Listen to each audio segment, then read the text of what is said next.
have not bought a HP 24-inch WUXGA monitor because I have a 27-inch 4K monitor. Why would I downgrade myself to this? No.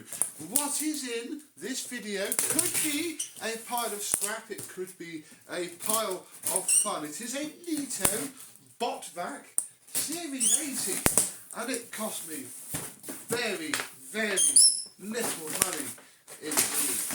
Let's have a look and see what's inside all of this quite high-end packaging from swanky shops in London. Let's have a look.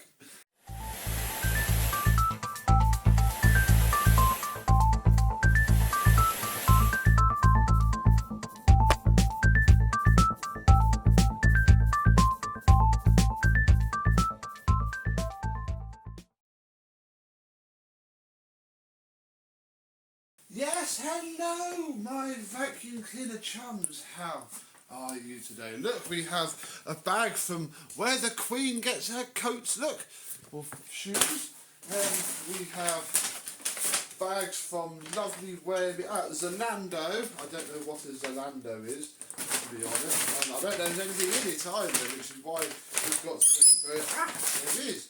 We have ourselves an Apple figure of 8 clover, no, not figure of 8, an Apple clover leaf plug. Okay. Ooh, that's why we have an Apple. Okay, maybe it is a Neato one, but to me that looks like an Apple Mac one. Here we have the charging base, which looks absolutely delightful. This is listed as broken, so I'm not too worried about that. Yeah, this will just plug in here, like so, and then charge the machine up, and there I think that's about it. There wasn't anything else listed in here. So inside of this sweaty Betty London box, which is a box bag, which is a very nice bag, try and keep it so by removing the handles with care, we find ourselves with a Neato Robotics D80, I do believe the listing said. Yeah, the upgraded version of the Neato XV that I have on my Vorwerk. This thing is, yeah, completely and utterly dead by the looks of it, with touchscreen buttons and the lot. So, we'll have a closer look at it and see if we can force some electricity into it. Now, just from looking at the charger, I can tell that this isn't going to be a well cared for and much loved example like my Vorwerk was. So in here, we have ourselves the dustbin, very wide dustbin, and a filter, and from the fact that's fallen out, I don't think that's an original filter. I thought it was going to be a pattern one. I had that problem with my Vorwerk, but no, that came out of there fine. So yeah, we have everything there, so nothing coming up there. There is our LiDAR sensor. Turn the machine around, we can see the charging pins on the back, and underneath looks very different indeed-ish to my Vorwerk. We have a side sweeping brush, then pop off the base plate and we can see the brush roll, which has a cog on it this time rather than a belt like my Vorwerk had, and oh my goodness, the bearings just come off in my hand. That's always a good sign, isn't it? Oh, can't leave you like that, even if you don't work. There we go. So, oh look, the whole thing is very, very used. Oh god, look at this side as well. Right, well, we'll get all the hair out because why not? This bearing just seems to literally sit in there like so. It doesn't have a splash mark on it as well. This thing has cleaned up a puddle. Maybe that's why it doesn't work. I think the next sensible thing to do is to plug the charger in and see if it will dock. Now already, unlike my Vorwerk, there is sadly no DC jack on here, so whatever the problem is, we've got to try and get its contacts working. We had the dock plugged in and we're just going to sit the machine back and, well, it lights up flashing red and does seem to be taking a charge. I'll probably not going to turn on yet. I'm going to do now is just Google, that is not actually flashing me a fault code, I don't think it is, it's just a rhythmic flash. I think it's probably charging up. Maybe we just got a knackered battery, I don't know. I'm going to give this some time and come back when it might turn on. So, an hour or so has passed and I'm afraid we're not really any further forward than this blinking orange light, which then stopped blinking after about 5 minutes. I have cleaned the contacts on the charger, although one of the pins does stick, but it's obviously pushing voltage through into the machine. I've cleaned and wire wheeled the pivot points, contact points, however, as well. There's still nothing, so I think we've got to go further really, just to satisfy my curiosity. So we'll take these off, then we'll undo these two screws here, and this is where the battery is. And already, and I've had this apart before, the battery is a non-genuine replacement, but I've put it on the old multimeter and it's firing out 12.8 volts. That's fine, there's nothing wrong with that battery at all. So just to be sure that there's no circuit board damage or something obvious that is stopping this thing from basically working, because the battery's charged. It may not last very long once it gets running, but it's charged for now. So what I'm going to do is we're going to take the top cover off, just to see if there's anything obvious to work out. I'll come back when we're about to lift it off. And with all the screws out, just got to push these clips apart on here, going by the guide that I watched whilst I was eating my lunch. Come on. Oh wait, there's 2 more screws. Blimey, silly me. 1, 2, that's why the bumper has to come off in the first place. Oh yes, look at that. Fabulous. Right, what do we have here? Well, we have a big multi-plug, so we'll get that. Come up. Get that off, and there is our top plate here, and here, oh, there's our little USB connector. There's a switch that I haven't seen. Oh blimey. Wow, you never know. I just found a switch, look. The switch that I probably should have looked for to start with. But that's the battery switch. Oh my goodness, right. But, hey, we can have a good old look inside. The board looks okay. And the whole thing is frightfully dirty. There is dust everywhere. Wow, look at that. Look at all of that. So I think the first thing that we could do is actually give it a clean up, and then I'm just going to put it back together, turn that flipping switch, and we'll try again. Oh my.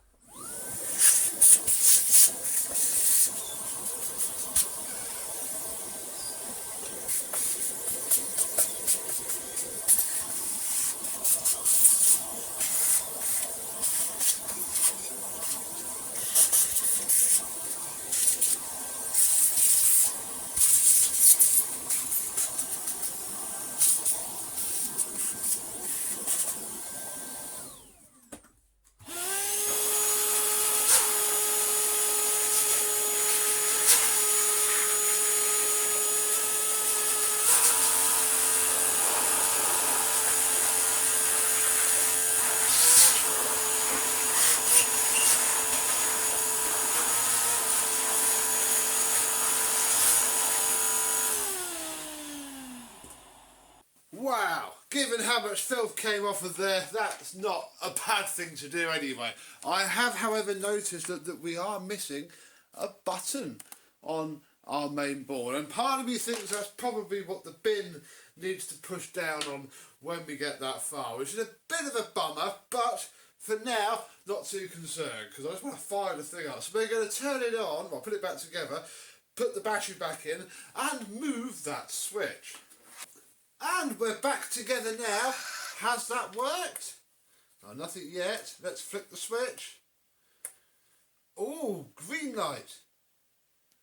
we have a green light on our home button, although nothing on the screen. Oh no, we got to. Ooh! It's alive! My battery is low. Please put me down on the floor. Yes, sir. Oh my goodness. All of that and it was just turned off. Now, my Vorwerk does this. This said it had a full 12 volts in it, but it's also saying it's dead. And I'm also getting the light saying thank you for emptying my filter, which I can't really get rid of. But it is working. I don't know if it's charging though. Oh, maybe. Who knows? That's also now blinking slower. I think it's now actually going to take a charge, and I've got to find some sort of way to bodge that switch down. Perhaps I should put some more tin foil in, which I will admit I dug out of it wondering what the heck that is. That is a good sign though. Right, let me wait for it to charge up again, blimey, and we'll go through the little fella. Well, it's been a day or two now, and I don't know really, it's still refusing to take... No, sorry, I've got to be careful how I word this. It's refusing to accept that it's taking a charge. I mean, I don't know if I can get rid of those. The battery symbol literally stays like that. Nothing will do anything more. But it is slowly accepting a charge. It is now slowly accepting a charge because our charging dock was spitting out very, very fast between 14 and 19 volts. And looking at the main board, which I have here, I did find a blown component down there. I mean, I don't know if it's blown. Stop focusing on that cap. Down there, that little job there. So, I think there was something wrong with its power output for sure. So I went through my box of stuff and found a replacement exact voltage, same wattage charger brick, and basically soldered it to the connections inside of here. And now, well, again, it knows it's getting a charge, but it still won't work. However, there is one way that I did find to trick that into charging. You simply turn off the switch, which will turn off a light, but turn off the dock, lift up the bin, and then you turn off, there's a little switch down here, you turn off the battery. Like, the battery's now not in the thing at all.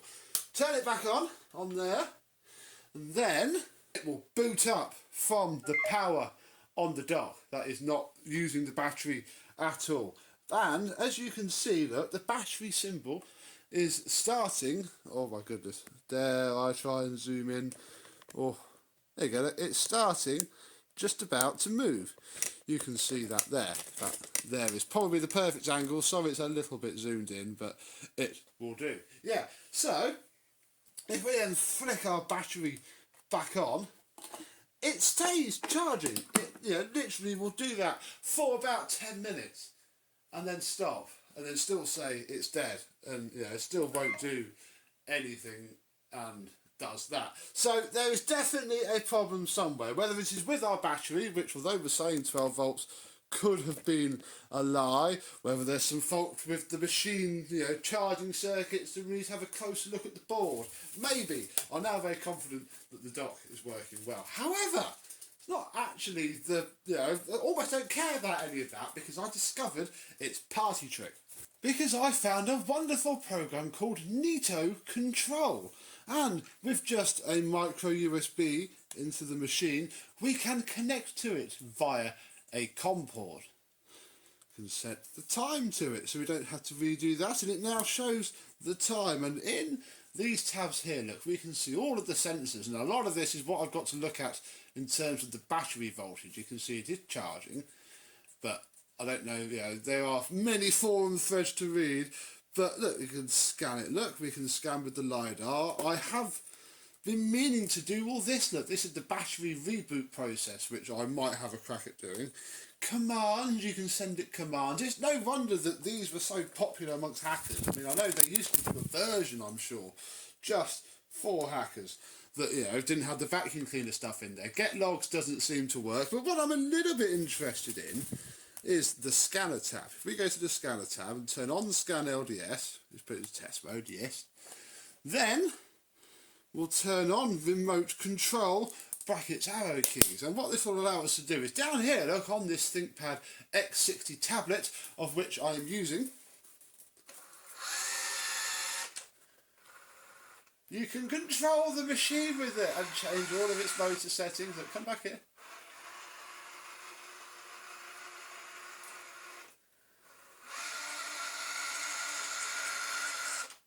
It's fun just from doing now. No, it doesn't, like, it changes all the screen around, but yeah, you can literally control the whole thing with just a laptop.